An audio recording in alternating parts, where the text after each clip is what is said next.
Srikanji, how are you? I am doing well, doing well. Namaste, Kotari ji. Namaste, namaste. Yeah. Mhm. Thanks for taking time to join the Policy Cafe. You're most welcome. Delighted. Yeah. So, आपका हुक्म ही था. No, it's our pleasure. I mean, to have you here. I mean, so it's wonderful, wonderful. So, so I think we're almost there, huh, Rocky ji? Yeah, Yeah, yeah. No, take your time. No worries. I thought I would log in a couple minutes in advance just to be sure. sure. And I know how it is. Everybody gets anxious also that, hey, is the speaker going to come in on time or not? Hi, Luis. Hi, Alex. Hello, good morning. Thank you both for joining.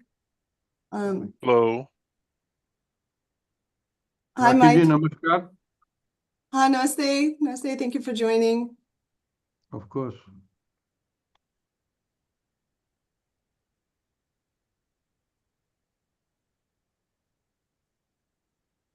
Good Oh morning, yeah, all. quick question. Oh, good morning, everyone. Rakichi, just a quick question. Does my video look okay from your end? Does it seem all right? Yeah, I gotta find your video. Oh, wait. Yes, yes, it does. So even for you, Okay. if it looks, the opposite way, it looks fine to us. Okay. Yeah. Okay. I just wanted to make sure. I was very particular about like having this whole setup done, so I'm happy to hear. Good. Hi, Mike. How are you? I am doing all right. Yeah, it's Thank you for finding the who's speaking. So, um,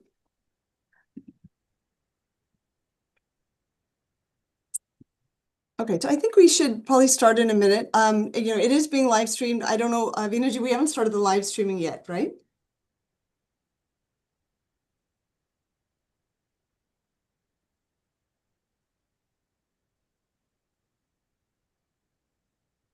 We have started the live stream, Rakhi.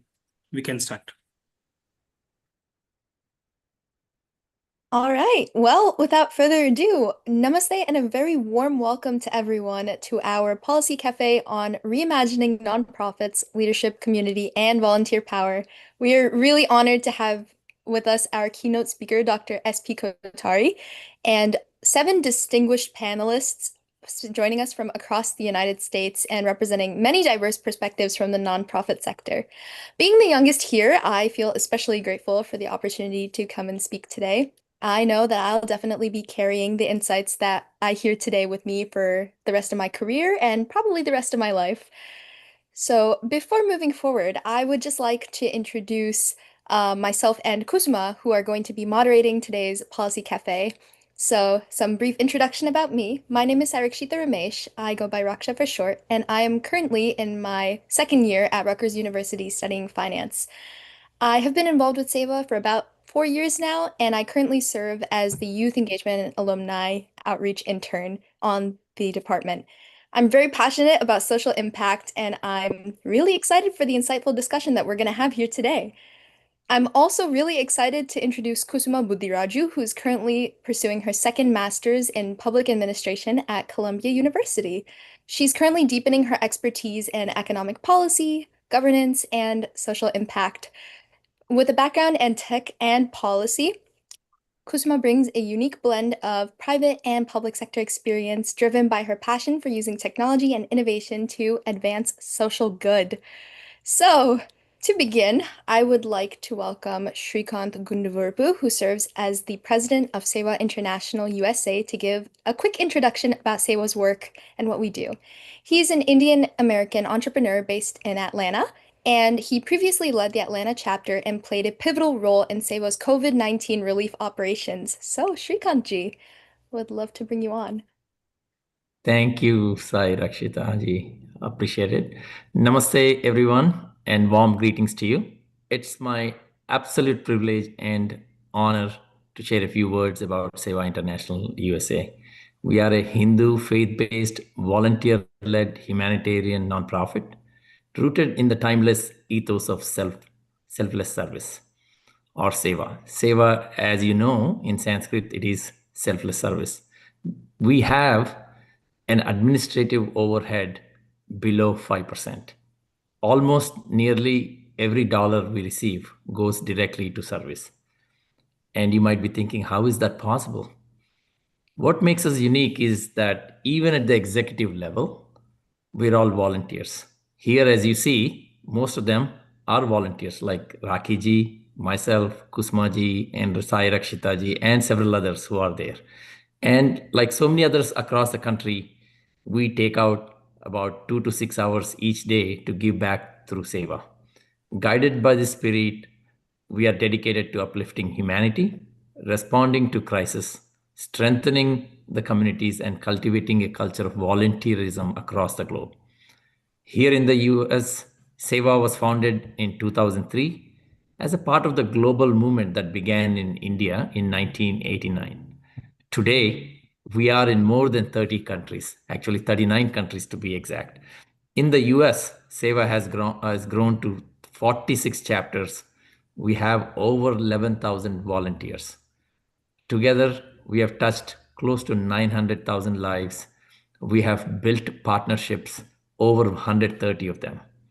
And each year, we commit more than 100,000 hours of service. Our work ranges from disaster rescue, long-term rehabilitation, to youth engagement through our LEAD program, and after-school learning through Aspire. And we also provide several vital family services. As we gather here today to reimagine nonprofits, I believe Seva's journey shows that when service is rooted in selflessness and it is powered by volunteers and supported through partnerships and collaboration through several nonprofits, we can become engines of resilience and renewal. I look forward to your thoughts on this critical topic from the esteemed panel here. Thank you very much, and I look forward to listening to you. Thank you, Sarakshitaji. Yes, thank you so much, Shrikantji, for shedding some light onto the crucial and impactful work that Sewa does here. Today, after the keynote address, our conversation is going to unfold through like two different panels. And as you can see, we have a beautiful session flow outlining how this is going to go. The first panel is going to explore nurturing volunteer leaders, models, opportunities, and challenges. And the second is going to be about governing a volunteer-led organization, opportunities and challenges related to that.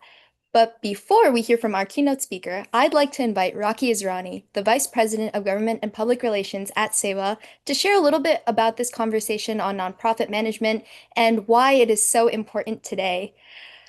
Rakhi is an attorney and entrepreneur based in California, and she leads Sewa's strategic engagement with policymakers and public institutions. And she's a super passionate advocate for civic leadership. She brings with her a deep experience in law, policy, and nonprofit leadership, and we are honored to have her set the stage for us. Over to you, Rakhi. Thank you, Riksha, and thank you all for joining. When I think of the nonprofit sector today, I'm reminded of this very simple, basic truth that nonprofits are the safety net when all else fails. Whether it's to feed the hungry, to respond to disasters, to educate children, nonprofits hold communities together. But the problem is that in today's world, nonprofits are being asked to do more with less. Fewer staff, less funding for overhead, and less time to really pause and reflect. And for me, this conversation is not abstract, it's deeply personal. Again and again, I've seen that the true heartbeat of nonprofits, it's not money or infrastructure, but really volunteers, people who step forward with nothing but the desire to serve. What makes Sewa unique is not just the scale of our work, but really the spirit behind it. We are volunteer-driven, we're partnership-oriented, and deeply committed to strengthening communities from within. We've learned that our most powerful asset isn't our budget, it's our people. We are a volunteer-led organization from top to bottom. Our leaders aren't paid executives. They are passionate professionals who choose to dedicate their skills to service. And this isn't just a cost-saving trick. It's our core strategy. It's how we deliver massive impact with such a low overhead. We believe that the spirit of service, of Sewa, is the most powerful force for change. And yet, as a sector, this force seems to be consistently undervalued. Volunteers are treated as a helpful accessory, not as an essential engine. They're given checklists when what they truly want is challenged. We ask for their hands when they're ready to give us their hearts and their minds. And this isn't just a missed opportunity. It's, in my opinion, it's a strategic failure. And that's why we're here today, to hopefully together correct that failure. Our agenda today is focused on two ideas.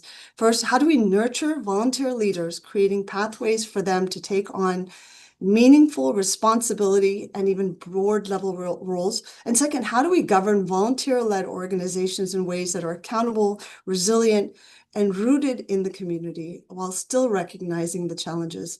I believe the folks that are assembled in this space today, with all the experience and the wisdom, can help us imagine a nonprofit sector that is not stretched thin, but strengthened by the energy of volunteers. Rather than talking about the nonprofit sector as if it's perpetually on the verge of collapse, we should begin imagining it as a powerful, resilient ecosystem powered by the one resource that will never run out, the human desire to make a difference. We hope to build that vision together. Now, before we move on to our wonderful panelists, we're very happy to be joined today by our keynote speaker, distinguished Professor S.P. Kothari. Dr. Kothari, thank you very much for being with us for this important conversation. Professor Kothari is one of the few people who have held leadership roles across academia, government, industry, and the nonprofit sector too. He served as Deputy Dean at MIT's Sloan, Chief Economist at the U.S. Securities and Exchange Commission, and Global Head of Equity Research at Berkeley's Global Investors, now BlackRock. I've had the privilege of following Professor Kothari's work for many years and listening to him speak on several occasions. And each time I've come away with new insights and a deeper appreciation for his clarity of thought and his commitment to public good. His contributions to governance, regulation, and corporate accountability have been recognized around the world. He has been honored with India's Padma Shri Award in 2020, received honorary doctorates from London Business School, and earned the American Accounting Association's Award for distinguished contributions to the accounting literature, among many others.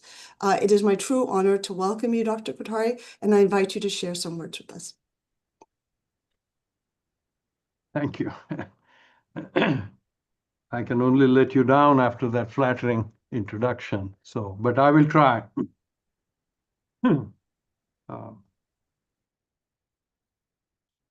First let me say a couple words about Sewa and how inspiring it is and how humbling it is. You guys are truly doing God's work, and it's remarkable that an enormous organization like this, with a shoestring expense ratio of 4.8%, is entirely volunteer driven, and it's, as I said, it is truly inspiring, and whatever I say is not going to add to that, but I will make an attempt and not subtract nearly as much. That's my goal. So I also want to thank particularly Rakhi Israni for approaching me and asking me to serve and giving me the opportunity to share my thoughts with all of you. Thank you. Srikanji, of course, you have been an inspiration. So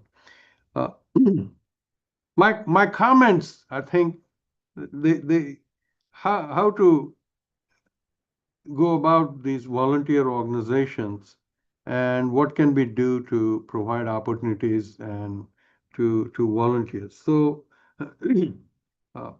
clearly these are individuals who are passionate and they are driven by a desire to make a difference in the world and to uplift those who are, I call it, education is the weapon of the unarmed, and it is in that spirit that you are providing some help either to get through the difficult times or to equip them with some tools that would help them, rather than giving them fish, you teach them how to fish, that type of logic that you have. And that is truly not only inspiring, but it's very heartwarming. Okay.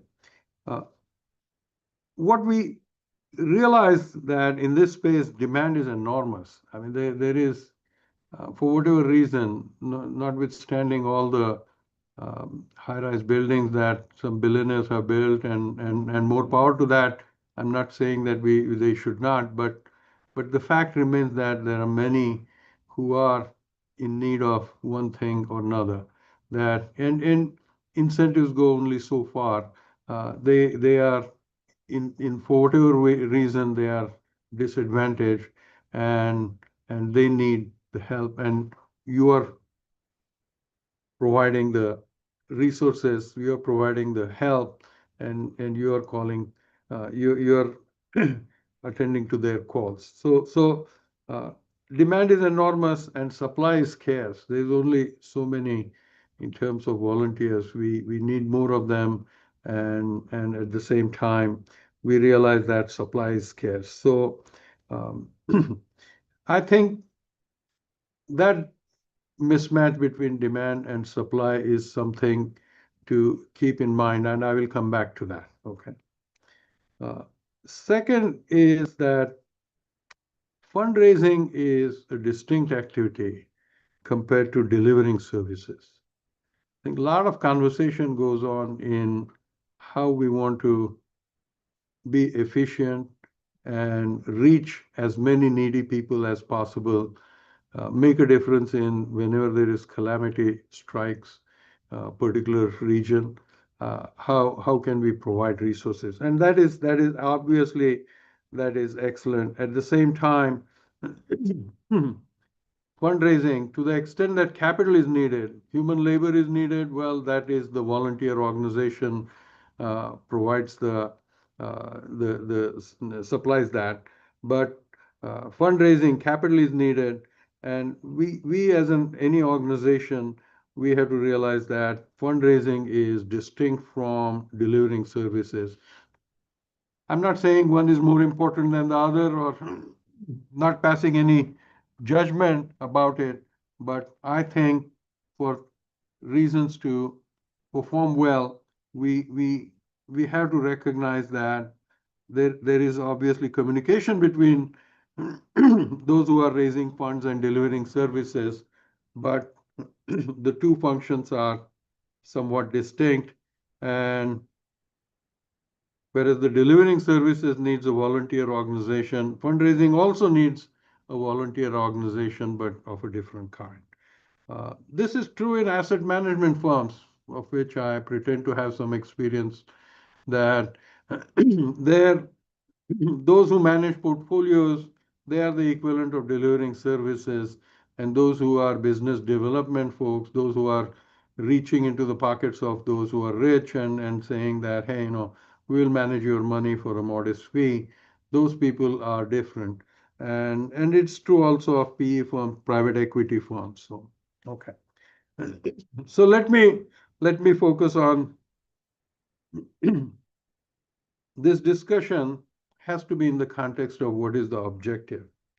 And Sewa International has clearly an objective of helping those who are, for whatever reason, are disadvantaged, either physically disadvantaged or have been disadvantaged because of the nature's fury, or disadvantaged economically, whatever the reason might be, that Seva International, and as Srikanji said, it is selfless service, and Seva International is trying to make a difference.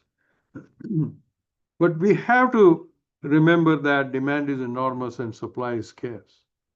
And that's what brings us to having clarity of objective. We cannot do everything. So, and I'm not suggesting that you do or whatever, but that having the clarity of objectives is important. I will tell you my own experience. I was the Alumni Association for my alma mater, BITS. I was, we called it chairman, but really the president of that. And we used to have chapter meetings. This was also a worldwide organization, although It was heavily populated by folks in the US. But from time to time, different proposals used to come. Oh, we should do this. Very well-intentioned proposals, and meaning to be of some help to some constituency. And there were always some who championed that, who were passionate about it. And much as it hurt me, but I used to say that, well, let us see if that passes through the filter of what are the objectives of the not-for-profit organization BITSA International. Okay, instead of Sewa International, it was BITS Alumni Association International. Okay, so the point I'm trying to make is that we have to have clarity. What are 2, 3, 4, 5 different objectives that you want to try to be excellent in, be recognized as this is the go-to group for this kind of help. And doing that, my guess is, would be helpful in more efficiently driving whatever the objectives that you have, and rather than having an umbrella objective of we want to make a difference, we want to help people. Well, there are billions of folks, and you would constantly be going through, well, should we do or not? And some group will do it and others will not do it. So my guess is that giving in to temptations will only distract you from your main focus. And Oscar Wilde famously said that I can resist everything except temptation. And I think we have to be better than Oscar Wilde. So we have to resist those temptations to be something good, something helpful, something nice to different causes, different adversities, and focus on what is it that Sewa International wants to achieve. Okay. Second, it's a volunteer organization, so obviously there is no monetary compensation that you are offering. But whenever you deal with large numbers of people, we cannot go by the Srikanjis of the world or Dalai Lamas of the world who might be motivated by some other force that is not true for common folks like all the rest of us. So you have to provide a ladder of growth for even for volunteers and be explicit about it. And I don't mean to say any of these things by that you're not doing it. You obviously are doing it. I'm making perhaps bringing more consciousness to some of these ideas, but you would be perfectly all right if you just ignore all of this, saying that we already do it. That's perfectly fine, and I expect a lot of it is being done. But what happens in volunteer organizations, and I work here at not-for-profit. MIT is also a not-for-profit. In fact, I think it's more like not-for-losses, but that's people like to call it not-for-profit, and having a growth ladder is crucially important.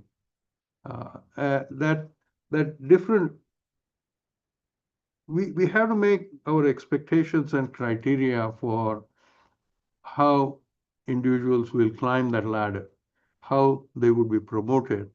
There has to be clarity on that, on those dimensions, and to recognize the contributions of individuals who have excelled is important. Even not for profit, just by this is true of both fundraising and volunteer teams, but to recognize, and sometimes it might be a pat on the back, sometimes it might be a formal recognition, sometimes it might be that your the scope of activity and how many people you lead, that might change. And all of these things are true, but not being not thinking that you are materialistic or not thinking that there is any shame in doing any of these things, but very proudly saying that this is how we recognize your contributions, and this is the ladder that is available to all of you. And that, I think, goes a long ways. I might be bringing corporate governance principles very directly. In for-profit organizations, it is uh, financial incentive that is provided, but equally, uh, when whenever we face some problems or morale, or some employee saying that, gee, I want uh, greater recognition, I have contributed in some way, giving them a higher title is not uncommon, but people see the game in that very quickly, that you're just making a fool out of you by just offering a title that means nothing.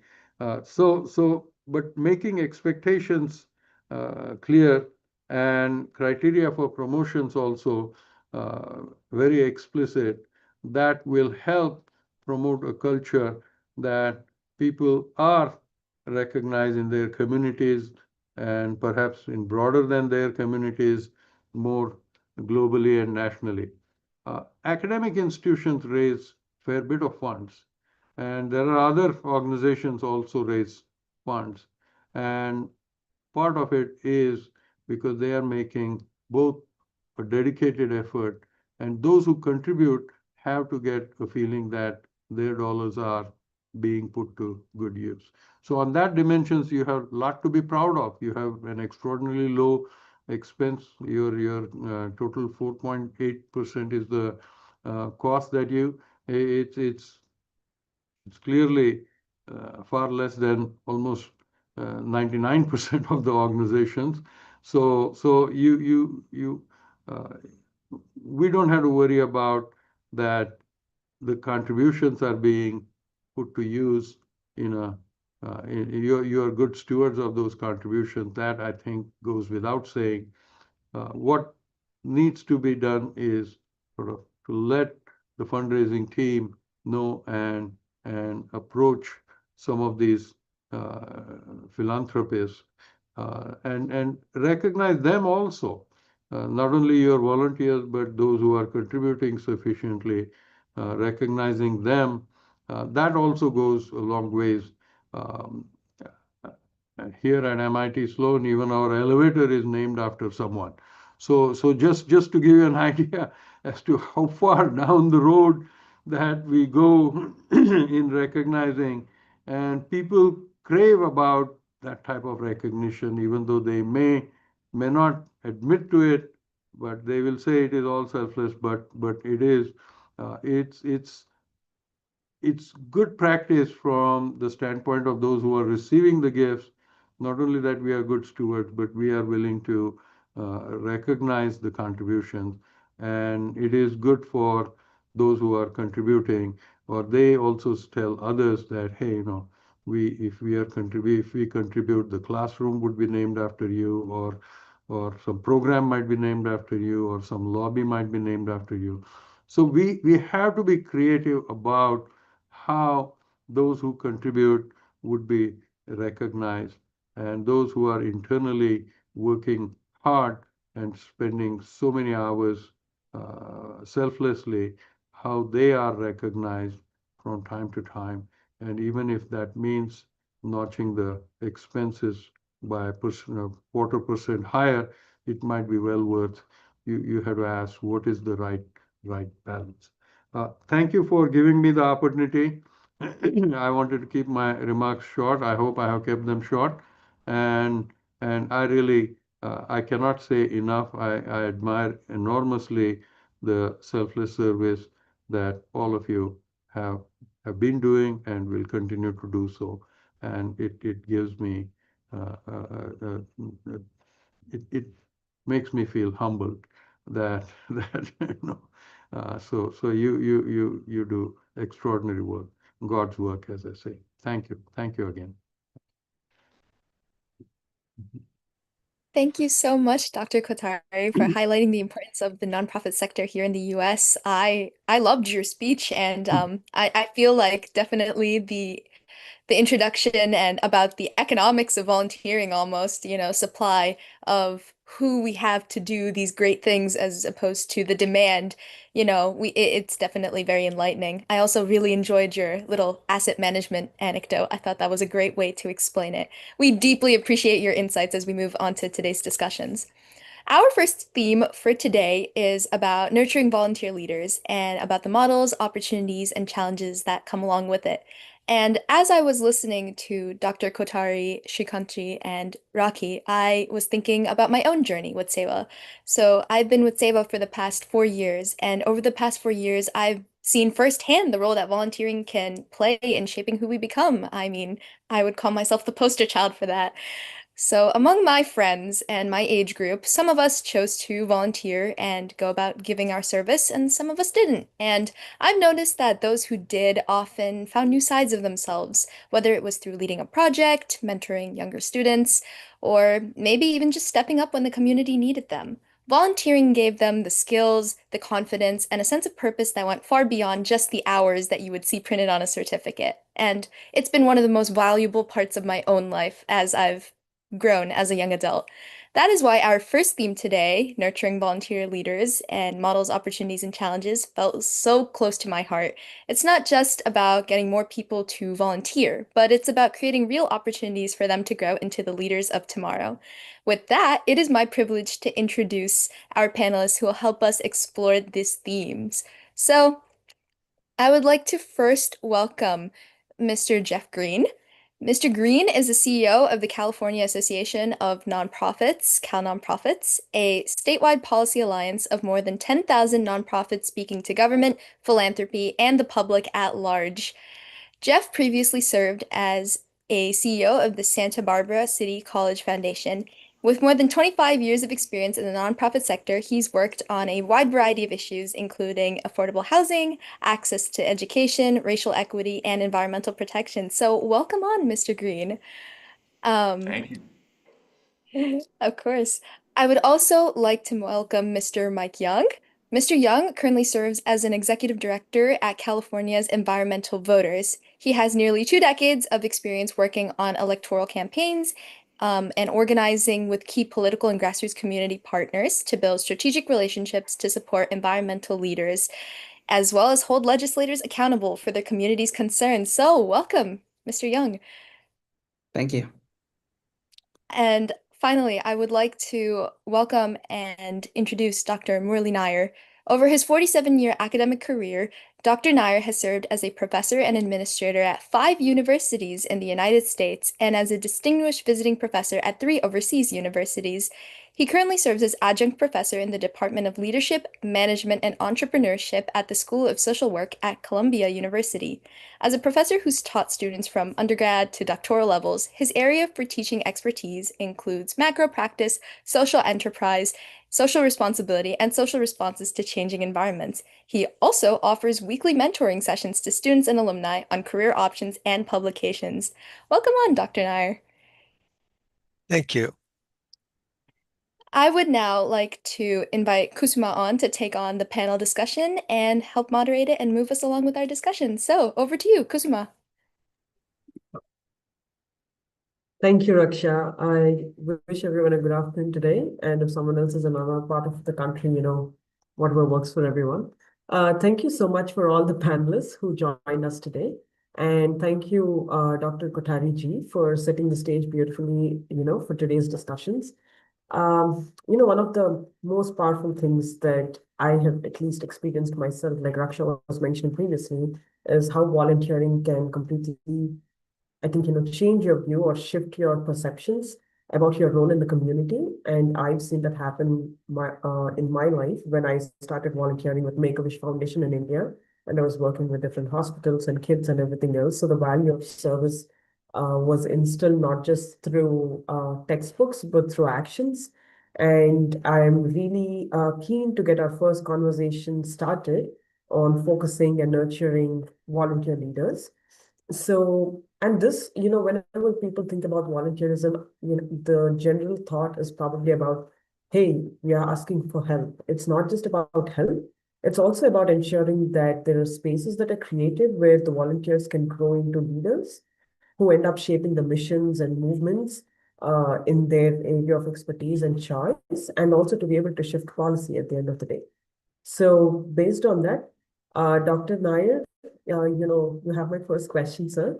And I'm at Columbia University too, so probably sometime if you're in the college, I'd love to drop in. um, so one of the first things is you've had significant amount of work in the space of social work and change management and things like that. So what have you observed which is a shift in how organizations perceive volunteers? And what do these shifts actually highlight as well? Like be in terms of the quantum of volunteers or in terms of the roles in the organization. Are people usually mostly seen as helpers or are they also perceived as leaders? What are your thoughts on that?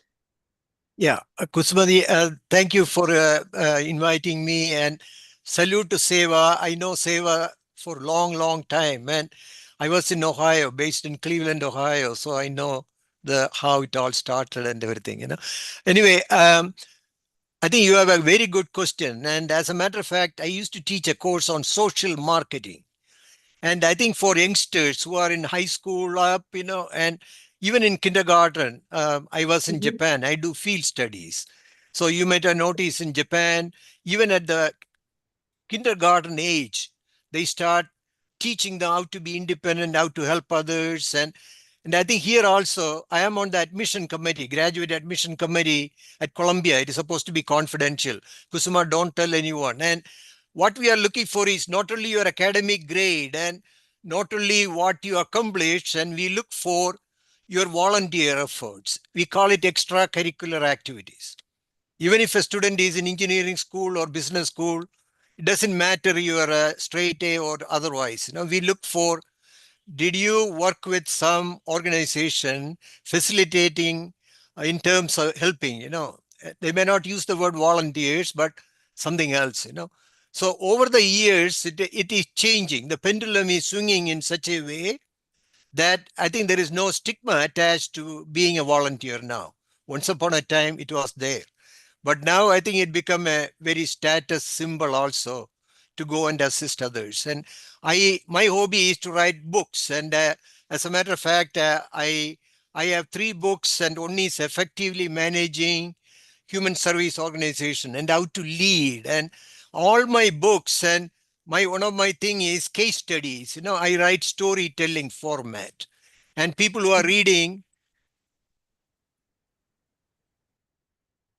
Can you hear me all right, Kusuma?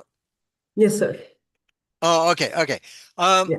Another book I have written is called Engage Learning, how to engage, Awesome. not only in the Okay. classroom setting, beyond the classroom, so that is something. And just now, this summer, I published a book called The Macro Practice for Helping Professionals. I am trying to bring not only so-called social workers to work in non-profit organization, though 80% of the social work graduates end up in non-profit. But now I'm trying to look at across the discipline, all the way from medicine to law to business. And also one of my favorite course I teach is called CSR, it is called corporate social responsibility, and more employers that are giving time off to staff go and work, and I think, it is something even the CEOs, and there are lots of case studies out there. If you could take a look at it, how the CEOs are making an impact, not only in non-profit, but in other setting. We call it as facilitating others. And another area of my interest is disaster management. I got involved with tsunami. I got involved with Katrina, and some of my books, like anthology. And even the poorest of the poor, the victims, they have their own divinity. So somewhere or other, I think, we need to look at, in Sanskrit, it's called uh, Sambhavami Yuge Yuge, and also it is called something within you, the divinity is there. So we as social workers or others, volunteers, need to go out and instill and find out there are a lot of potential leaders within the poorest of the poor out there. Instead of just giving handouts in terms of material things, or sit down and talk. My humble suggestion or my mantra to all of you is, or especially those who are doing volunteer work, is please go out and network with the poorest of the poor who are receiving the services, and they have a lot of potential, And I had almost $1 million grant to work with public housing residents. I put together an anthology, and again, it is out of print, but I gave to Soumya to pass it on, and look at the way they write, though they are 40-year-old grandparents or a 8-year-old who never went to school and drop out of middle school, and Yeah, they have so much potential. So my definitely. humble suggestion is, please go out and participant observation. Instead of just go out with your high heel shoe and give out the money or sandwich, and get to know them.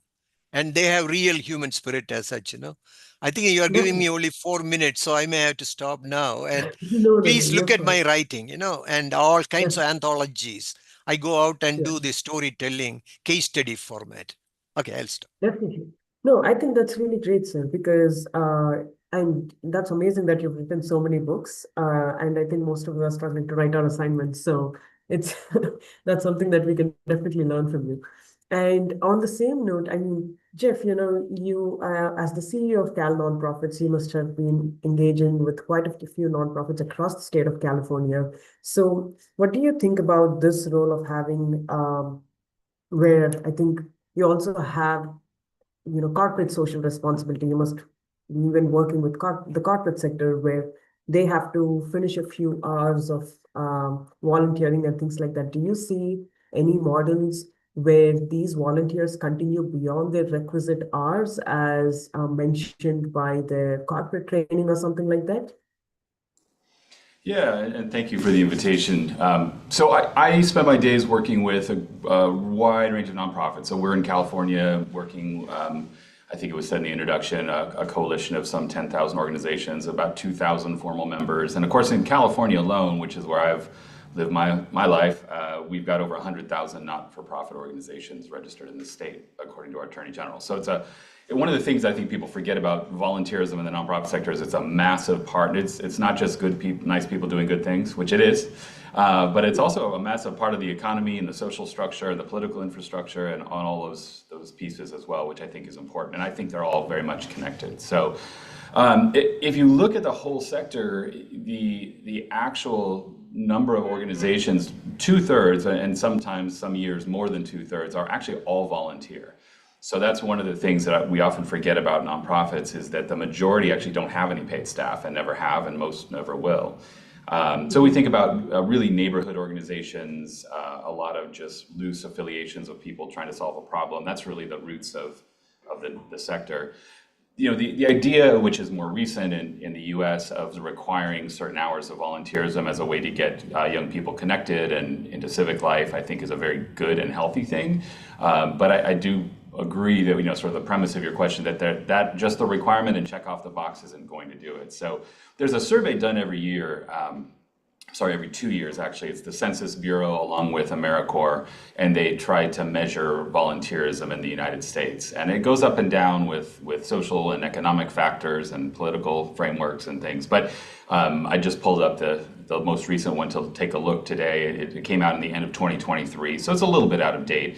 But it showed that a slight majority of the U.S. population volunteered in some fashion, mostly informally. And so you could argue there's two types of volunteerism. There's the formal volunteers that take up a specific role, not for pay or compensation. That could be a board member of an organization, which in the nonprofit sector are almost always volunteers. Or it could be, leading an effort. Sometimes it's a fundraising event and you have a co-chair to do that or a chairperson to do that. Sometimes it's really on the street in the community, outreach workers and volunteers who make connections with community government workers or other professionals might not have the same sort of street cred to bridge those gaps. So there's a lot of different ways that volunteerism looks. State by state, it's really different as well. There's another organization in the U.S. Independent sector that does a periodic report on the value of volunteer time, and this is something that's really hard to track for people. Volunteer time gets kind of written off as a nice to have other thing we do, but if we were to truly measure the value to people of volunteer time, and whether you want to do it in dollars or public good or outcomes, it's really hard because there's no requirement to measure it. Even in our tax system in the US, when you file your annual tax reform as a nonprofit, you actually are not, there's no place to measure your volunteer hours in a really substantive way. It kind of gets wrapped in to other pieces. So there's a lot happening. I think there are some wonderful examples of where it works well.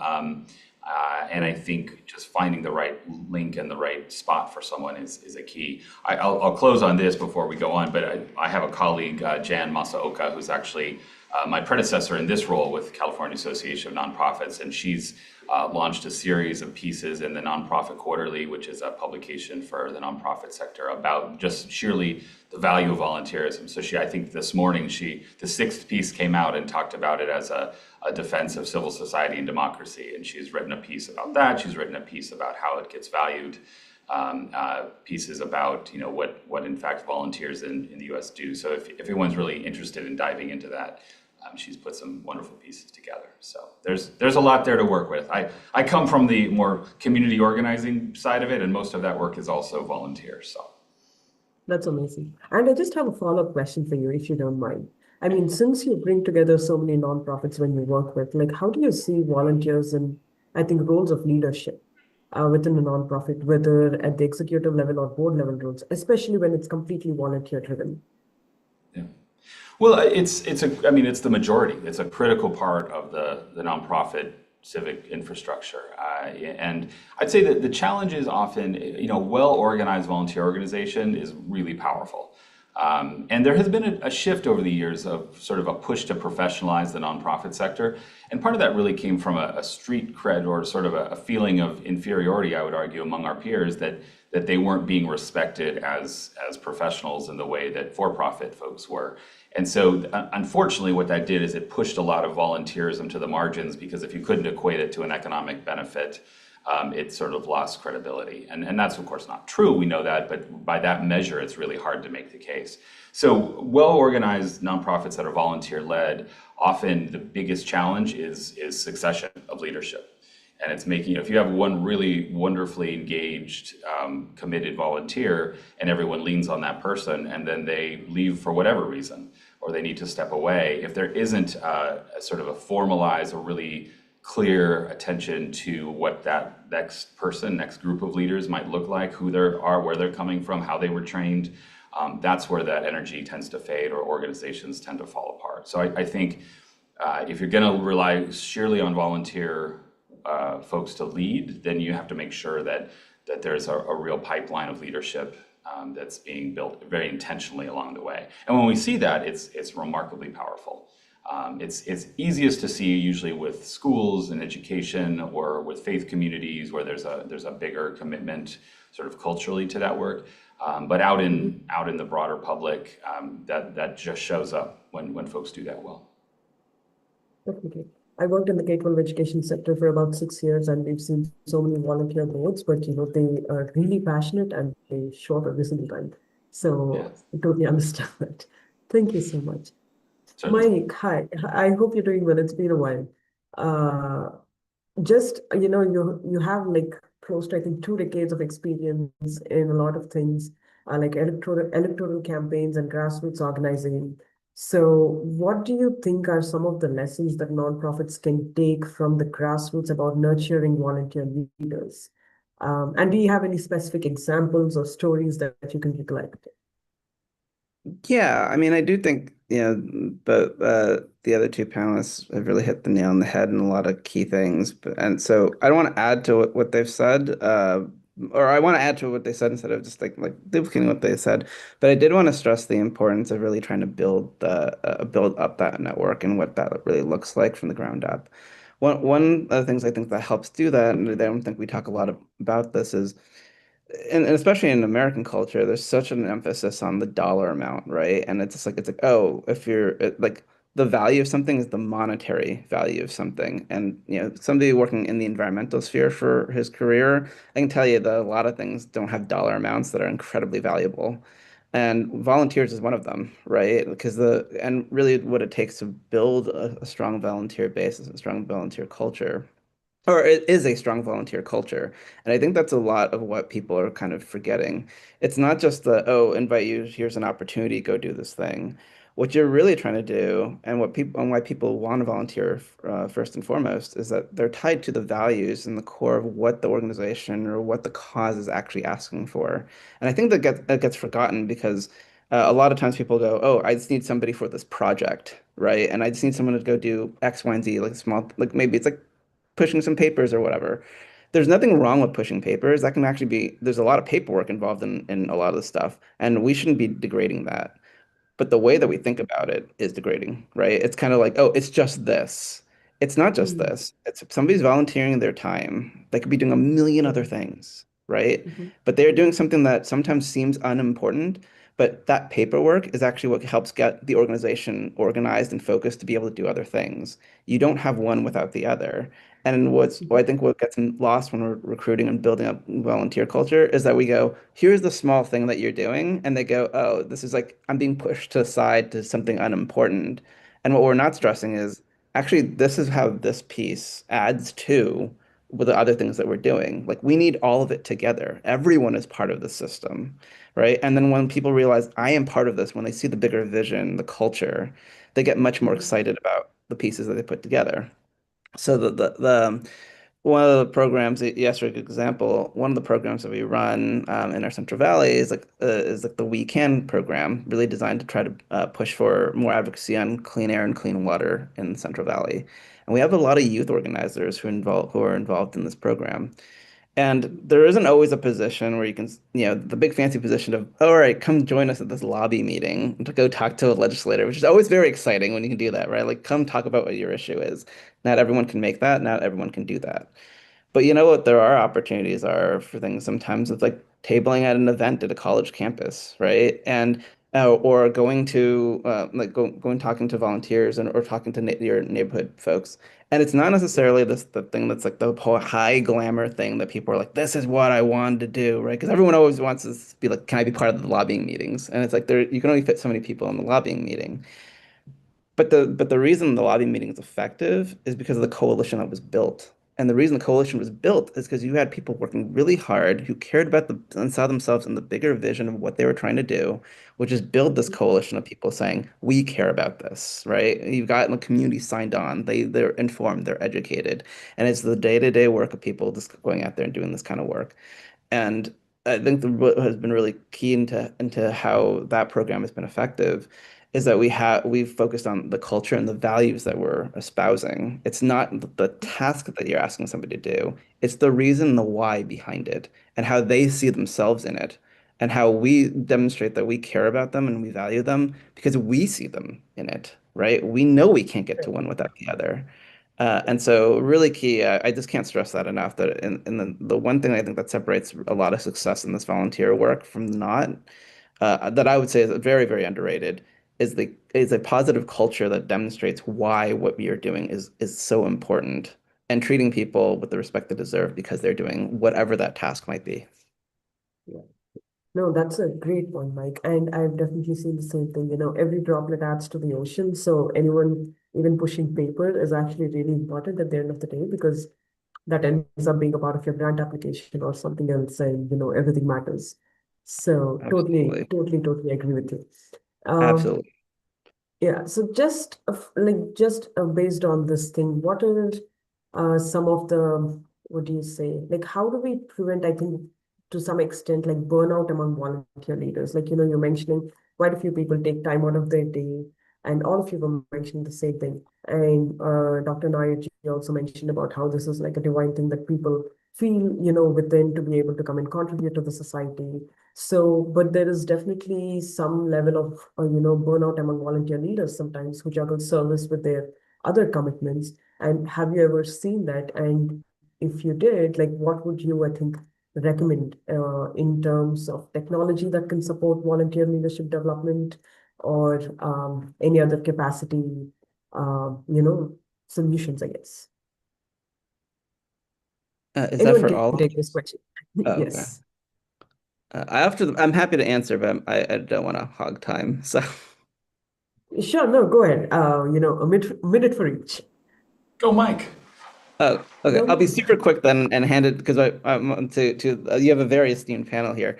I would just say for me, one of the things that helps prevent burnout is giving them the little wins, because one of the things that causes that burnout is the feeling of it's an endless cycle and that you just never feel like there is like it's ever done. And the reality is, for most of the things that you're going to volunteer for, it probably isn't ever going to be done, right? You're part of a bigger thing than that. So you have to be able to rejoice in even the small wins, right? And enjoy that time so that people have joy in doing what they're doing, even if it's tough and burdensome. And I think that really has a big impact on morale and people feeling less burnt out. fair enough. Any other closing comments on this answer and anything else, Dr. Nairji? Yes. Again, I teach a course for our social work students. It is a must course on mindfulness, how to prevent burnout. And I think I also have an article I'll be glad to share with Soumya, and you'll all look at it.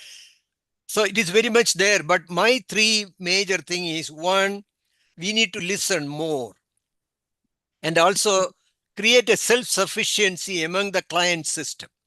Instead of, we like to show off that we are doing volunteer work, definitely, and as much as possible, if we can create leadership, volunteer leadership within that client system, that is a challenge, and there are all kinds of methodology out there available where even if the person may not have all the credential you're looking for, but they could make a major leadership style. And we did some case study among micro enterprise. Not in India, not here, but in India, I had a book also. I'll again give to Soumya, and success stories of people who were able to. We provide service at the beginning phase, then we nurture them in such a way that they become self-sufficient. It is really sad, in our society, most of the, not all, most of the non-profits, and we are doing a patchwork job. Instead of looking at structural changes, how we bring about, because our money is very limited. And that should not be an excuse, not to go after people who can become self-sufficient, Yeah, I'll stop there. No, thank you so much, man. The only thing I would add to that is I think that people forget there's different ways that volunteers get something back out of the work. One is just the satisfaction of feeling like they were part of something bigger and a success. I think as Mike said, an easy win. Give people an opportunity to win and acknowledge it early. It's like, well, that's true in fundraising, that's true in volunteer, that's true in political organizing. I think that's a piece of it. The other is there are the social connection that gets built. A lot of people find their people, if you will, through volunteering. They find folks of similar commitment in mind, and there's I think that in itself, that social connection, especially in this moment of as we sit here on Zoom, it's a little different than it used to be not that many years ago. So having that opportunity. The third is just, and I know how simple and basic this sounds, but I'll tell you just from our personal experience, just thank you. Just an acknowledgement of volunteers. Organizations that depend on volunteers, unfortunately, too often get in the habit of just assuming that those folks are going to be there to do the work, and they forget the thank you part of it. And it goes a long way. It can be a quick note. It can be a special, just invite everybody to a little celebration. It can be acknowledging them publicly. It can be acknowledging them privately, even leaders of an organization. So I think those three areas are all different ways, and it's different value to different people. But if we remember those things, I think that helps really keep an organization energized. Yeah, you're awesome. That's amazing. Does anyone of you, I'm just trying to see, does anyone of you have any really nice story of someone who has joined as a volunteer and probably ended up, taking bigger roles in the organization? And because we're talking about volunteer leaders at the end of the day and how they've grown. Any fun story, nice story, feel good story, Kasuma, there are Yes, sir. hundreds of social workers. I am talking about person who go and get their bachelor's, master's, or doctorate in social work, and they come with some kind of a volunteer experience. I'm sure now in the other business and medicine and other field also, they are coming with volunteer background already, But again, some of them, they change their mind. Even at my own class at Columbia, I have students who did a whole lifelong thing. And as a matter of fact, now, again, Kasuma, it is confidential. And those who are 65 plus, if you are a CEO coming into social work, your tuition will be waived, So anyway, we are proposing that one. So that they already had a career in something else and now they want to volunteer. And then that become a leadership position, when they come with this background in business or engineering and now suddenly going into social work, So there are all kinds of models out there available where, this change pattern, it could happen at any time. Yeah. Good. Great. Jeff, do you have any nice story? I mean, you've seen quite a few nonprofits across the state of California, so I'm assuming you have a bucket load. I'm not sure if I have a single favorite story, but I was trying to think of the people that I know who are professionals and paid workers in the nonprofit sector today. And I have a hard time thinking of anybody who didn't early on have a volunteer or intern role first, and myself included. I mean that was my entry point into the work as well. And I think it looks different, obviously, in different parts of society and work, but I would guess, and I have zero data to back this up, but I would guess that's the majority experience for those who end up as professional nonprofit community workers, is that at some point they started with a connection that was volunteer or intern based. No, that's amazing. And these were insightful discussions. I think I was able to learn a lot just in terms of, the number of organizations that all of you oversee, or the kind of volunteer leaders that can be built over time, whether through, I think, understanding that each and every job within a nonprofit is as important as actually having anything to do with, a public facing thing, or any of the challenges which probably pushed more towards professionalism, but kind of maybe that's not the best way to run nonprofits, because that creates different kinds of engines at the end of the day. So on that note, I will thank each one of you for your thoughtful reflections. And it shows that most often than not, it's also about volunteer ownership and trust and impact. And when volunteers are invited to lead, it only serves to strengthen the organizations and also the communities that they intend to serve in.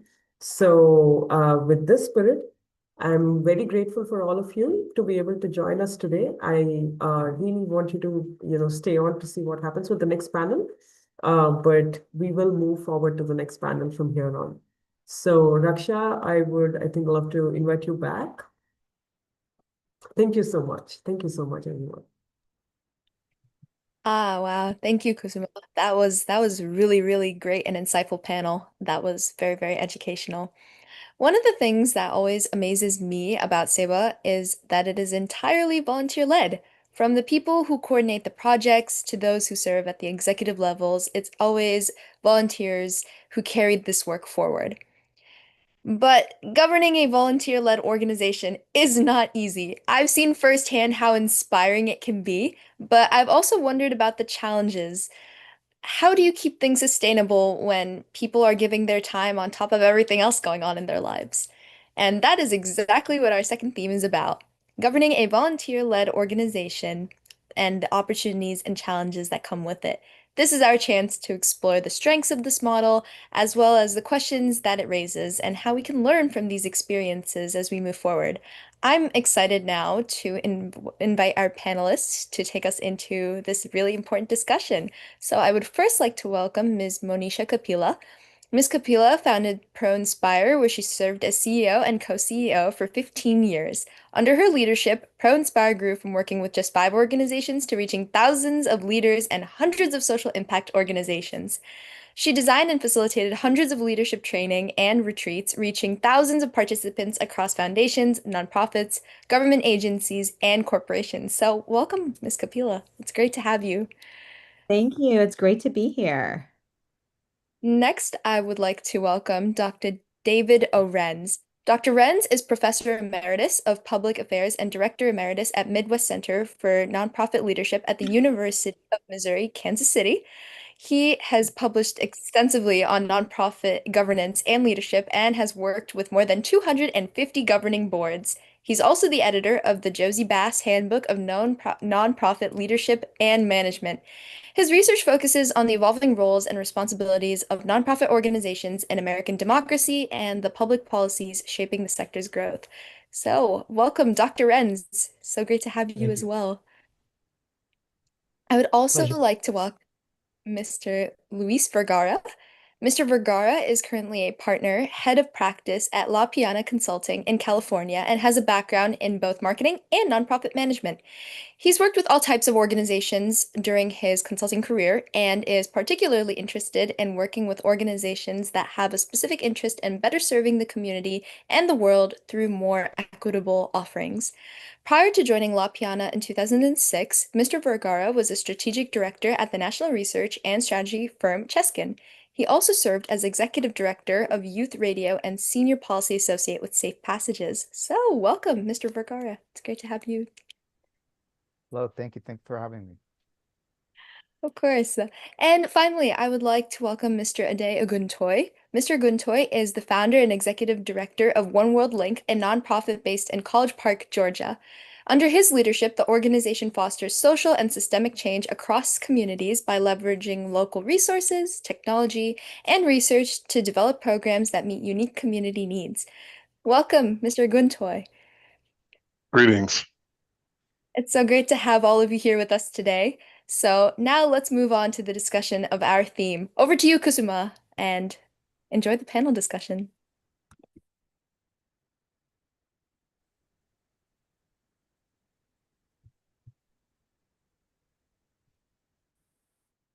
Kusuma, over to you. I didn't realize I was on mute, my bad. Thank you so much, Raksha. As someone who has worked closely with volunteer-driven efforts, in my previous role, in K-12 education, we worked with a lot of 26 different nonprofit school boards. I understand how rewarding and probably also how sometimes complex it is, especially when I was in charter schools. It was really complex to manage the governance or even understand the governance between 26 different school boards and how this can lead but how they can still lead without that structure of paid roles. And this is why I'm really excited for the next conversation on governing a volunteer-led organization and the opportunities and challenges, which all feel very important at the end of the day. And I'm delighted to have all of you here. So on that first note, hi, Louis. You've been at La Piana Consulting for quite a few years, probably close to 25 years now. And in your experience, how should organizations decide whether to go for a volunteer or a staff-led governance? I mean, what strategies, have you observed that were successful or were made use to make this decision between these two kinds of models? Yes, thanks for the question. It's one of those things where I always tell people this is kind of like raising a child. Everyone's going to be a little different, and so I think that kind of transforming from, a purely volunteer to governance-led organizations really, it's a difficult decision for organizations. But I do think that some of the key things that I've witnessed during my career, but also that we see quite often is just you get to a point of where you start to make decisions and thinking about whether or not you move away from just being purely volunteer. Is I tell people it's capacity and complexity. And I know that sounds very kind of basic, but the capacity is, are you able to manage something? I was really interested in the earlier panel talking about like everybody, you want everybody to thank everybody and want everybody to be happy. One way that you make people happy is to make sure that you're coordinating your programs really well and that people understand what their role is and where they should be and where they shouldn't be for that matter. And so I think that as you start thinking about that, I think it's really important to kind of just take into consideration who needs to be involved and how. And so capacity becomes a thing. Can you manage the different ones?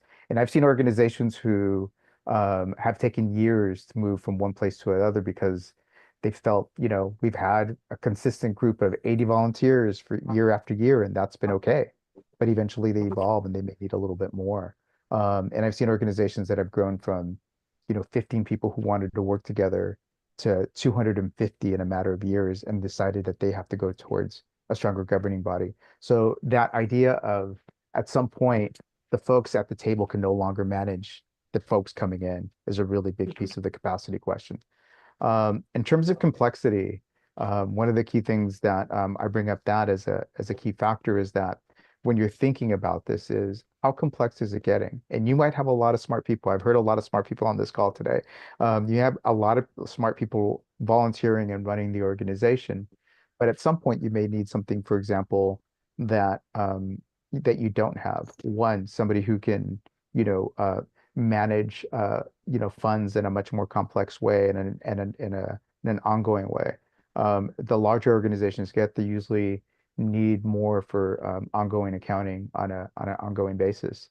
The same thing might happen with just kind of thinking about risk management around insurance and HR, and you might have somebody who just you need something to do it. So while it's not us kind of helping organizations move from one place to the other, thinking about what the triggers are not easy. But the main thing for me, it's always like, can you continue to manage and provide the outputs that you want and carry your strategy forward if you don't have the structure that you may need.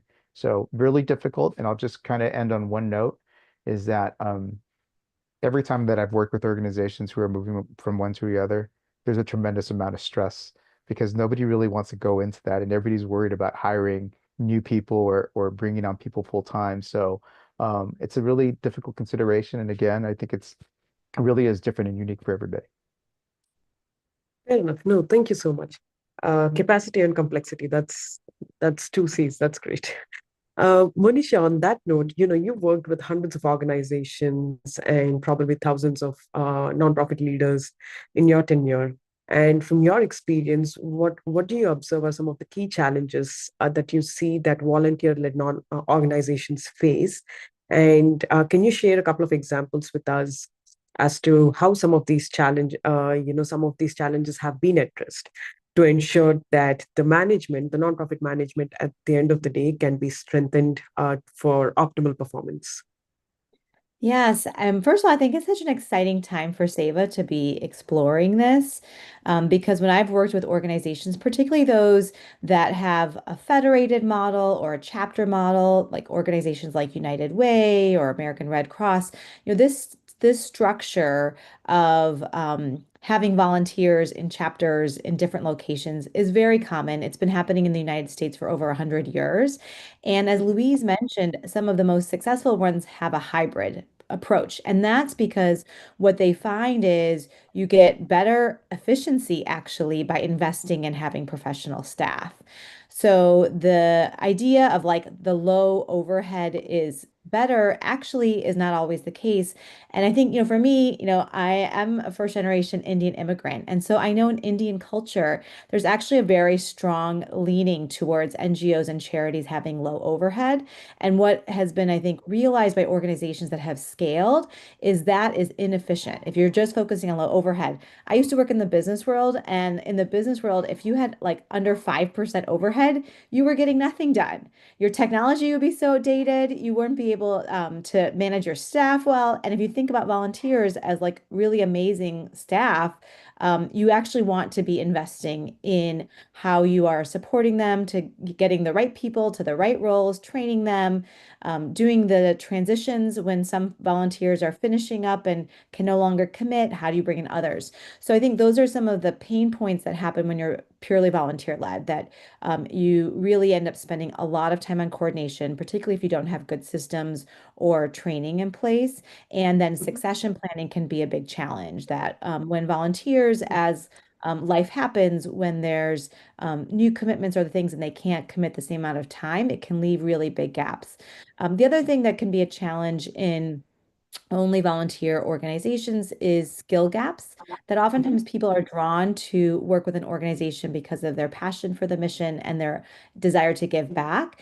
And you really want volunteers to give back in areas that align to their strengths.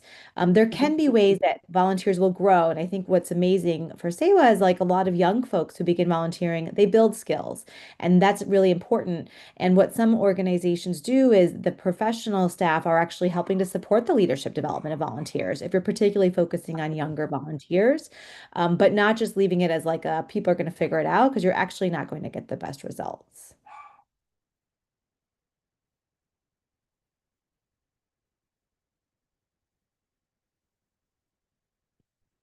Let's see. Kusama, are you still there? So I'll just jump in. Okay. And I think probably her internet is cut off. And so we'll and that was a very interesting point. And I think if I heard both Luis and Manisha properly, this idea that there has to be a system, and while we have a certain drive and passion in a lot of these organizations, it is very important that we focus on the efficiency of the organization as well. And sometimes that doesn't always happen with just passion alone. I'm going to turn it over back to Kusma. I think she's Yeah. back. Yes, So sorry, my laptop's dying on me for some reason. I apologize for that. And no, thank you so much, Monisha. I missed the end, but I would like to ask Mr. Rade about the dichotomy in funding priorities. Like Monisha was mentioning previously, there is a strong push usually for lower overheads in a few organizations, and yet also a preference for organizations with full-time staff at the same time in different organizations. So often viewing, because I think otherwise you would view volunteers as less consistent, as Monish already mentioned. So is there some trend here? And how does a nonprofit like yours, for example, navigate this sort of dichotomy at the end of the day? And do you think that there are any policy reforms that can help ease these tensions? Yeah, so thank you, and thank you for inviting me to the panel. I think what I'm going to say is a little bit different than what I had to say earlier because of the previous panel. I really appreciate the knowledge that was shared before, and it got me to thinking about a study in some of the other work that I do, where we disaggregated by race, and got different opinions about volunteering. And some groups who were more kind of at the margins said that volunteering is a privilege. And that if, non-episodic volunteering, so obviously people were doing kind of things in an ad hoc fashion, but to do it consistently, they saw it as a privilege. And so this idea that people are able to kind of give their time on a consistent basis to a cause that they care about, if that is a privilege, or is that a privilege? I guess that's the question that came up. And so, when we're thinking about asking people to volunteer, in a society where capital is king and volunteering may not be valued by our budgets and by our policies that we make, how do we reconcile those two things? So we've seen kind of on the philanthropic sector, there are some trends towards increasing general operating expenses and giving multi-year grants, recognizing that in order for organizations to actually meet their needs, and that they're going to have more leadway. And so this kind of recognition that we need to increase indirect costs from 5% to maybe 25% for smaller nonprofits. So we're seeing some trends with some foundations there. We're also seeing move towards multi-year funding. I think a nod to something that was mentioned in the first panel around treating the nonprofit sector in a way that we expect of for-profit sectors. So if we have patient capital on the for-profit side, allowing people to make mistakes, and they say make mistakes fast, so that you can kind of get to the next level. We don't allow that in the nonprofit sector. If you make mistakes, then funding is at risk. And so I think when we think about some of the policy changes that have to be put in place, we can look internationally. I'm here in the United States. We can look internationally and see what other countries have done successfully to engage their society. When we look at the voter turnout rate in some countries versus what we see here in the United States. We can see how attacks on civic engagement, which is maybe the underlying essential fundamental part of volunteer engagement, if we see attacks there, we can see how people can undervalue volunteering, both organizations, philanthropy, and governments alike. So I think that, answering the question about policy change, it really is a narrative question. It really is, what do we actually believe? Do we believe that volunteering is essential? Do we believe that everyone should be able to volunteer? And how do we show that in our values, aka our budgets? Fair enough. No, those are some really interesting points. I mean, the tax on civic engagement, I think that would definitely increase voter engagement at the end of the day if there was something as such in many countries. And it's true, I think the concept of fail fast is usually a very startup term, but unfortunately, that does not apply to a lot of nonprofits due to funding crunches. On that note, Dr. David, while we were reading, I think we found 4 different kinds of nonprofit models, something on the lines of full-time executive leadership with full-time ground team. And there was full-time executive leadership with volunteers, volunteer leadership with a full-time ground team, and volunteer leadership with volunteers on ground. So, is this list even comprehensive, or do you see that there are other models that have worked? And what works best in the context of a US society? Because at the end of the day, we understand that there are a lot of cultural significances that come into play about the kind of volunteerism that happens within the borders. As Monisha already mentioned, there are several perspectives that we bring in culturally.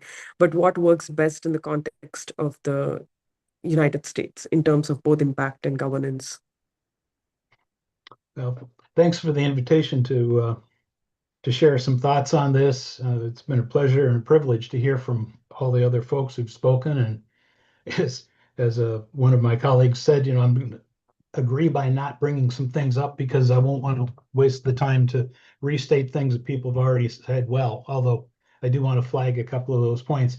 To your question specifically, you identified 4 categories, and honestly, my view of the world is that it's always more complicated and hybrid. I think a couple of people have used that word in thinking about different aspects of the conversation today. The 4 categories you've described, I think, describe the 4 points on a cross-shaped graph. And so, you've got the extreme of full-time executive leadership with full-time ground team. The other side is all volunteer with everybody being volunteer. Now, as you heard, I do have an academic background for a lot of what I've done. And so, of course, I must give the appropriate academic answer to your question, which is it depends. And the truth is it does depend, although it's not random and it's not just whatever you feel like. Organizations exist in a balance with their operating environment. And as Luis said earlier on, there's capacity and complexity, and those things are elements inside, but they're also in the operating environment. So the question is, how do we effectively staff, provide services, and even more importantly, lead an organization?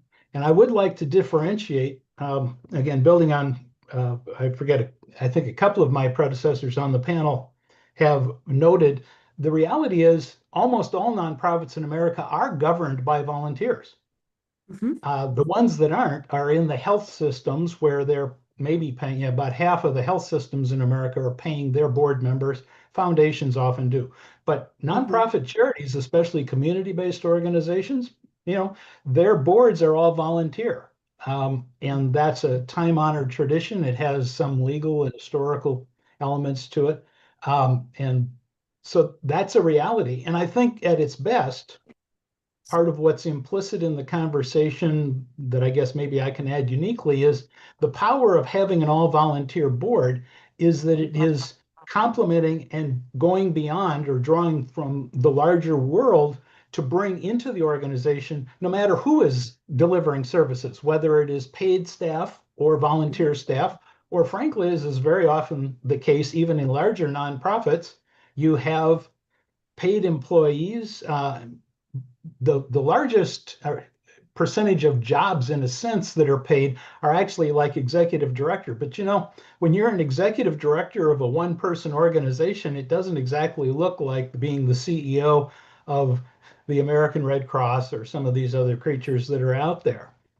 I think a pivotal element of understanding the variation actually is life stage. And a couple people have alluded to that in their remarks earlier in their organizations or in the environment they work. When you're a startup organization in America, but this is true in many of the other nations I've been in. There's more that I haven't been in, of course. And I apologize, I have not been to India. So I'm not speaking at all about that. But in America, part of the argument for why nonprofits exist is because there's a condition of market failure. By the way, this is an economist's explanation, and I usually make fun of economists, but I still think there's some validity here.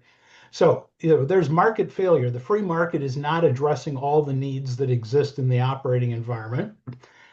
So if there's a sense that we really need to address it as a nation or as a community, really is the more accurate thing, then we create governmental programs and we have the political will to tax ourselves to pay for those costs, and we implement those things.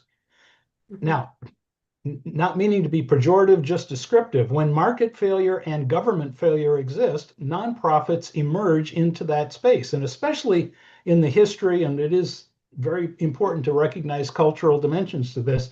In the culture of America, unlike other nations, well, I won't go into the other histories because I'm using too much time. The point is, the need is still there. People are in the community, and so these volunteers say, we can't let this happen. We've got to step in. And so volunteers almost always start these entities and grow them. And as they grow and develop, depending on what the nature of the work of the organization is, it may or may not involve more or less compensated employment, but it often also, to a degree, includes volunteers. And frankly, I think we're experiencing a bit of a reorientation in America as organizations made some of the shift that was alluded to a few minutes ago about looking down on volunteering as compared to paid professional jobs, because if this is a field, then we need professionals and all that. But the flip side is people are increasingly aware of and worried about the disconnect between the operational leadership of these organizations and the communities in which they're operating. And so we have even more opportunities to regrow some of the volunteer connections and relationships, but they can't go back to the way they were in 1950 or 1955. We have to create our new version of this for the digital environment with the kinds of dynamics going on here, including, and this is a pivotal thing that I do want to underscore, people have mentioned it a little bit, but I just want to flag this and then I'll stop talking. Volunteer is a label for a relationship. And a relationship only works when there's reciprocity and authenticity and mutual appreciation and value, things that people have mentioned on this panel and the previous one before. But we have to remember that, mission is imperative, but when mission accidentally leads us to devalue the roles, somebody was talking about being the clerk in the office. If you don't get that annual report with the state filed, it's going to interfere with your mission accomplishment sooner or later. So, I think the challenge for us, and it intersects with the issue of succession that either Jeff or Mike mentioned earlier too, is we've got to develop relationships and systems that draw more people in whatever way they care to be involved. And one of the tensions that's really significant from, the research shows this, and I think we've all lived with it. The tension is volunteering is different in the lives of Americans, and I'm sure elsewhere, but I don't presume to speak to that. So people are less willing and less able to engage in long-term or, quote unquote, permanent volunteering. But there is still very strong interest in episodic volunteering, coming in, helping for a bit. And here's the pivotal question, if the core principles, mission, and value and vision of the organization speak to me, then I'm going to I'm going to be in there and I'm going to make a difference. And I'm going to find a place where I don't have to fight uphill the whole time just to participate. Frankly, with Definitely. 1.5 million Definitely. nonprofits, Mm-hmm. it's, No. there are a lot of options out there. And so we're competing with each other for volunteer talent. Thank you. Yeah, absolutely. Yes, there is, I think, SB Kothari ji was also speaking about the demand versus supply in terms of volunteers, and you reaffirmed the same thought. So thank you for all of your thoughts.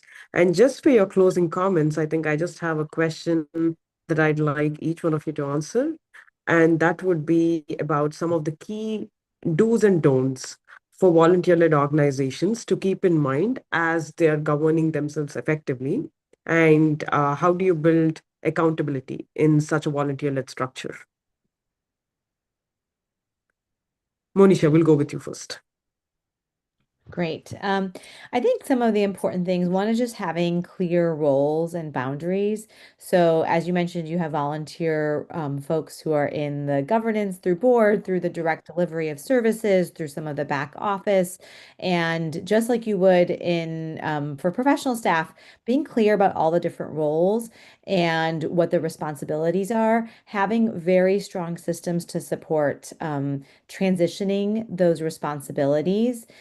And really ensuring that when volunteers come in, they know that part of their job is learning this, but then when they're stepping out, training the next person. So, for example, I just joined the National Charity League with my daughter, and the transition process was so well thought out of how the last person would onboard and support the new person.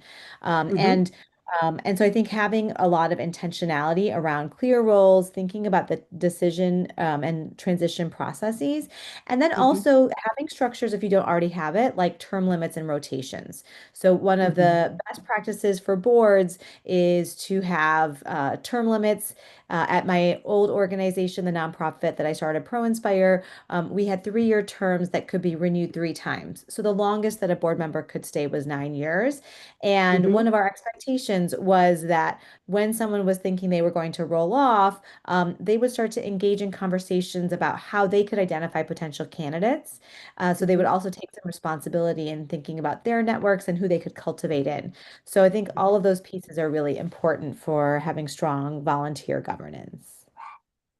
Okay, awesome. Mr. Adi, would you have some closing comments, sir, in terms of this? Yeah, I mean, I'll actually keep it pretty short. I think the question or the thought that I would ask is, what narrative do we have about volunteers? Do we have different narratives for board volunteers versus episodic volunteers? Are they filling a necessary role? What value do we put on them? So just really thinking about how we see volunteers when they're coming into our organizations, and if we see them as essential, are we doing things to kind of lift up them being essential? Are we providing support for them? Are we providing all the things that you would need to actually have a good volunteer experience? Are we asking their feedback after they volunteer? Or is it, we have to do a certain amount of volunteer hours? Or is, kind of what is the narrative that we have about volunteers, and how do we show that in our values and our resources? Definitely. Thank you so much, sir. Mr. Luis, your thoughts, sir? Yeah, I think that what's been stated so far is pretty good. I don't know if I have too much more to add, but the two things that I'd probably, state is, one is, I think it's already been implied here, but I think it's, just around, burnout and sustainability of volunteers. It's just, we see a lot of people just burn out. They just aren't able to keep going. And yet sometimes we go back to the well. So we rely on the same ones over and over again. So I think it's just kind of thinking about how, from a volunteer standpoint, how you manage that, from a volunteer organization. How do you make sure that we're not overtaxing some people? And then I think also just kind of equity within that as well, because sometimes we go back to the same person because they're willing to, but that might also give them kind of some undue kind of opportunities that others don't. And so we want to make sure that we're actually spreading the wealth, if you will, in terms of opportunities, in terms of how they move up within those operations. And again, I think it's a really difficult thing. We need volunteers, but I think as Manisha pointed out well, I also feel like the more structure you have for them, the more effective they'll be in their work. Fair enough. No, thank you so much. Dr. Renz, your thoughts? Well, thank you. To what each of my previous three panel colleagues said, I say yes, absolutely. I think that's all on target. And so let me just, I think, elaborate or be slightly nuanced about side issues tied to that. Manisha talked about structures and systems, and I think we need to have those in place. One of the all volunteer organizations in my region, it has a half-time executive director and a full-time janitor, and everybody else in the organization is a volunteer. And they have a structure. Frankly, it's not aligned with volunteering as well as it should be because they have 1-year terms and then they have to move on. But they have terms and they have for each office the person in the office and the next generation, like the chair elect, only they're doing it for every single governing leadership role and every operational committee role for service delivery work that they do. And they honor it. Now, I think 1 year is a little too short for what they're looking at, but that's a detail. The issue is they have a system and a succession, and it grows and works. And as the systems play out, we have to figure out, and I think several people have mentioned this implicitly, if not explicitly. We have to find out how it's working for the people who are in the environment, in the system, and adapt accordingly. And Mr. Ade said something that really struck me as well. I work with some organizations that are less inclusive than they should be because they act that way. The majority of the ones I deal with that are less inclusive than they should be is because they're scrambling so hard to just do a few of the basic things they're doing that they don't take the time to sit back and think about how do we more fully engage with the community, to use the word you were using. What's the narrative we actually could share that would be uplifting and engaging and inclusive, and we could start to bring a whole new, richer pool of colleagues and supporters. And I think that also means building multiple smaller bite-sized roles to do that. A couple of somebody said, you could say thank you. I mean, that's a critical issue. By the way, maybe we have the minister of thanking in the organization somewhere because it's so important. We should have a role for that. It shouldn't have to be accidentally remembered by somebody who remembers their grandmother told them that, if you're smart and polite, you will actually do that when somebody helps you. And we can grow and develop these things, but the real challenge, and I do understand it, I'm very sympathetic to the issue, is it does take time. But you can get volunteers who are actually out there doing organization development and system design and all of those kinds of things in other places who will come and share that expertise with the organization to help you grow the system or design and grow the systems that are there. When the food bank in our region needed to get a new building, the logistics engineer designer for a local grocery mega corporation volunteered with them to design the warehouse because it was his skill set. And that, fortunately, it happened to be that they needed that at that time and they tapped it. So we do, however, need to keep remembering thank you, appreciation, responding to what's needed and wanted by the volunteer, I should say. No, thank you so much. Since we have a few more minutes, I would love to ask just some kind of open-ended questions if all of you are, kind of open to it. Since we're talking about at the end of the day, I mean, I understand it's volunteer-led governance model and the level of impact that the organizations have in the society and in the lines of work that they're interested in matters a lot. How do you think fundraising strategies work for volunteer-led nonprofits versus other nonprofits with paid staff? And is there something else that volunteer-led nonprofits can do on their end to ensure that at the end of the day, if it's all about impact, how can volunteer-led nonprofits, showcase, themselves to be able to secure funding, just in terms of funding priorities? And it's an Yeah. open-ended question. I can kick us off. I think one of the important Sure. things that volunteer-led organizations can focus on is really how the resource will be used and the infrastructure they have to implement that. So, for example, if it's actually used to support volunteer coordination, for technology tools, and other things, and that this is going to multiply the impact of volunteers' time because you'll be able to have more volunteers or so forth. And the other way that I've seen a lot of organizations do this is if you're doing in your service delivery, whether it's food or other pieces, really being able to connect how the resources will kind of amplify the work of the volunteers in the organization is an important way to differentiate because oftentimes when foundations, for example, are donating, they know that a portion of what they're doing to is like the infrastructure. And so you can name that like this is going to support those elements of the infrastructure. To just follow up on that, like how do you fight the perception? Because I think the usual perception would be that if you have a full-time staff, probably funding might come slightly more easily versus when you're a volunteer-led staff, maybe for the same kind of work and the same level of output at the end of the day. So is there anything that you would suggest in terms of how do you, I think, dissipate that perception differences? Yeah, does anyone have thoughts on that? Yeah, anyone, if you have thoughts Yeah, on that. so I think that there's a couple of things. One, there are some foundations that won't give money to organizations that don't have full-time staff. So I think that you just have to kind of be clear about that, and those are not the people that you would kind of reach out to. But I think it's really about telling the story. So impact and output are important. Longevity is also important. So I think it's more so about, an organization being kind of newer. But if an organization has been around for a while and they've been able to show impact and output, I think leading with that as opposed to the conversations around kind of what staff are doing. I mean, talking about I work with AmeriCorps members, and oftentimes AmeriCorps members are mistaken for staff, and so we're clear that they're not staff. And we also talk about their impact.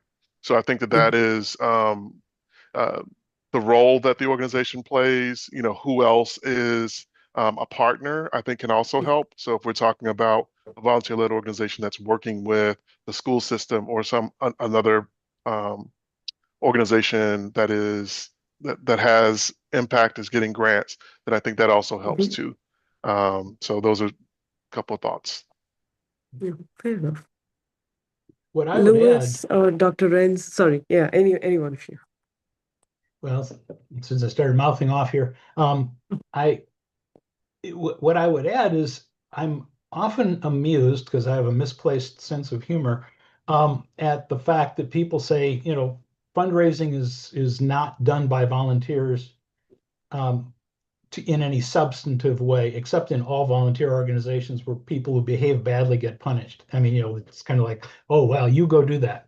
But the reality is, every significant community-based organization I have ever watched, looked at, studied, or dealt with here in America has engaged in capital campaigns that were led by volunteers. I mean, they're community leaders. So, I mean, there's some anti-inclusion, there's some other dynamics that you want to think about. But the reality is a capital campaign is almost always staffed by somebody who's a consultant or a paid person.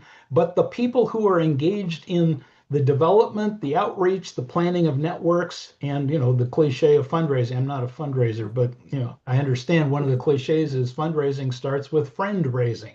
Well, okay, you, every one of these capital campaigns that I've seen generate, 15 to 120 million dollars in the last 4 years, it was led and operated substantially by volunteers, staffed by some paid advisors and consultants.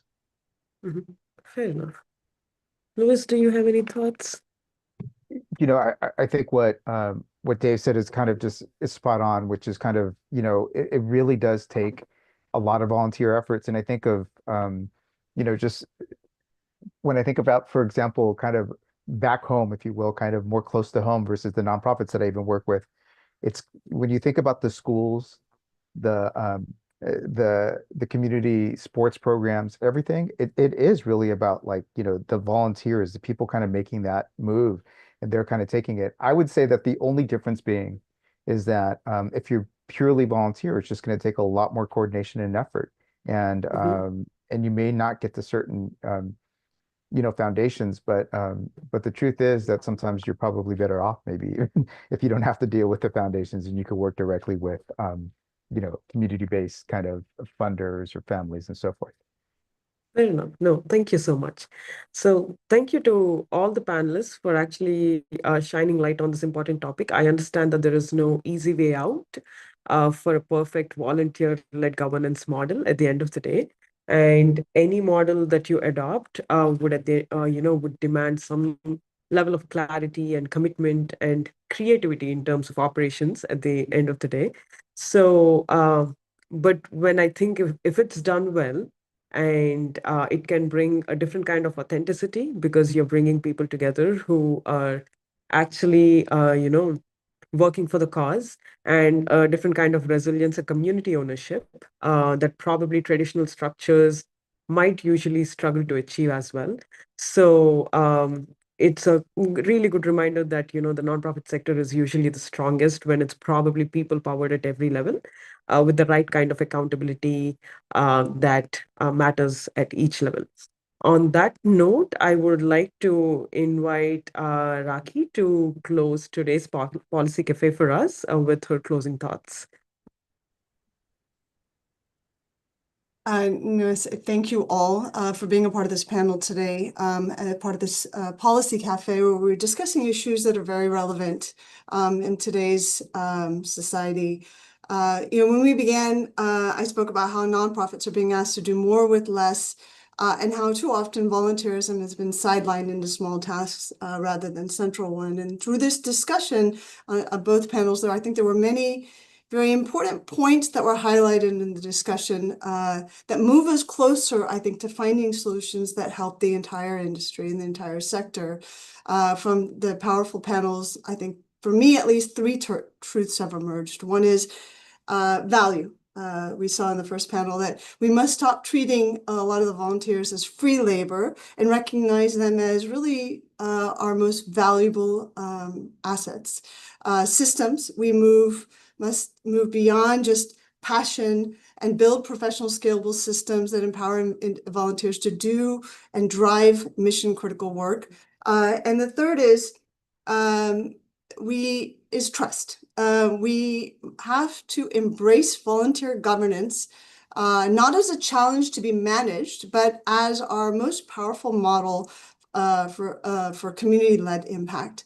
And we've seen this before in the educational system. Actually, if you look at the last 50 years, just by comparison, we've seen a very similar systemic devaluation in the educational system in this country. The devaluing of teachers through low pay, lack of respect, and poor resources directly fueled high rates of burnout and turnover. And this exodus from the profession directly deteriorated the educational industry by destabilizing schools and negatively impacting student achievement. Given the impact that nonprofits can potentially make to really uplift society and make a huge difference for not only our communities and the country and the world, we cannot afford to have this happen in the nonprofit sector as well. There is a real need to protect the integrity of this industry. And as Jeff highlighted, many nonprofits are led by volunteers. So governing with volunteers at the center is really not a compromise. We should work together, make it a more powerful model of accountability and authenticity. And yes, it comes with challenges, but it also builds trust. It ensures nonprofits remain rooted in the communities that they serve. So as we close, we hopefully carry forward this shared conviction that the future of nonprofits will be brighter if it's led by volunteers, sustained by values, and strengthened by collaboration. On behalf of Sewa International USA, I sincerely appreciate all of you lending your time, your wisdom, and your energy. A heartfelt thanks to our keynote speaker, our panelists, and to our wonderful YouTube audience who joined and enriched this conversation with their questions and presence. I also want to take a moment to thank the dedicated team behind the scenes who worked efficiently to organize this Policy Cafe and make it possible. Now we will be reaching out to all of you separately for social media outreach and to share the report on the Policy Cafe so that today's dialogue continues to go into action beyond this session. So namaste and thank you, everyone. Thank you.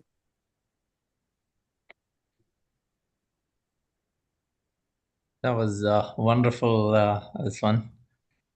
Just wanted to give one little information.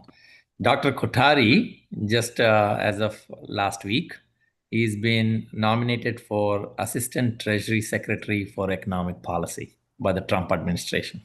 So there's a new news. So that's a good thing. I mean, so yeah. Nice. So thank you so much.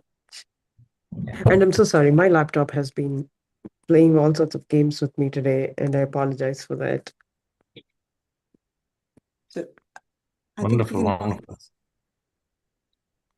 Thank you, everyone. Yeah, thanks a lot. Great job, guys. I mean, wonderful. So Yeah, that was a great panel. I learned so much information. I think I probably learned more here than I learned in my class today. So this was. So, And Raksha, you did a Raksha, great job. what are you studying, by the way? Oh, I'm a finance student. I'm in my sophomore year. So I had a Okay. supply management